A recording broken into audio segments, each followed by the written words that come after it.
There we go.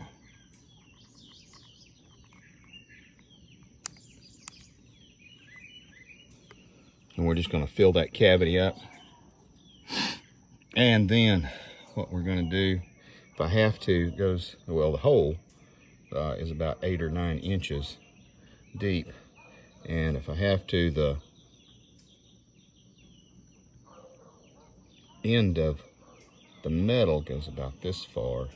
If I need to, we will run a bolt through it.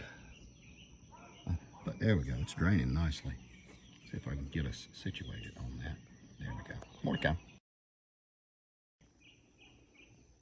Okay guys, now we're back. And that's actually 4 applications of this stuff. I have a little bit, about a third of it left.